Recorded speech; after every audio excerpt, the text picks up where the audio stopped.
Hello, welcome to another English Terms Term Blast, and we've got idioms this time, which is quite a useful little technique and very common, particularly in speech or in more informal written texts.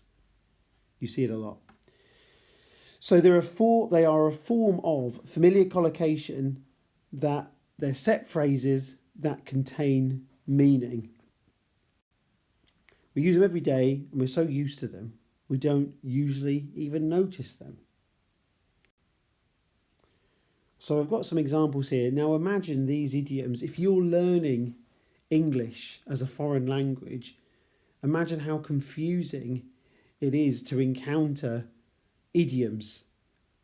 And each language around the world have their own idioms. You know, they don't translate necessarily very well is part of the problem. But we're so used to them, we know what they mean. And some of the examples here you might know, and some of them you might not have heard of. I just picked some random ones. But she knows her onions. You can talk about someone knowing their onions, like to be knowledgeable about a particular topic. Or they've got a particular skill, or a particular set of skills. So we're a bit Liam Neeson then. Raining cats and dogs. That one, people use it all the time. Well, only when it's raining. But you see that one used a lot. You'll hear that one used a lot as well. I find this a fascinating one. Butter wouldn't melt. She looks as if butter wouldn't melt. Imagine how confusing that is to actually translate that if you're learning English and you encounter that. She looks like butter wouldn't melt. It's one of those you start thinking about it. Think, hang on, it doesn't even make much sense anyway.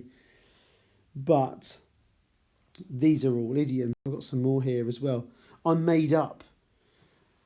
So in some parts of the country, they use that. Not everyone uses it. Like I'm made up to means being happy, but not everyone actually uses that. And if you have, what's that song? That wet song. And my mind's made up by the way that I feel. It's not about being decisive. It's about being happy.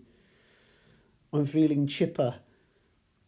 That's a bizarre one, isn't it? If you were really feeling a chipper, you could get a bad injury. If you're thinking like a wood chipper. I'm over the moon. That must have just come out of some little hyperbolic phrase someone used. I don't know where some of these come from. But idioms are all a form of familiar collocation. They're metaphors as well. They're always figurative. But they get so used. I suppose they're a form of cliche technically as well. They're so widely used. But sometimes you might want to use them. And they can be a bit cliched in some contexts. But sometimes they're a very efficient way of conveying information because your listeners or your readers know what it is instantly, and it's like a nice little familiar phrase. You do it because it's familiar. But that idioms. I couldn't resist putting some more in. The big cheese. I'm the big cheese around here. I love that.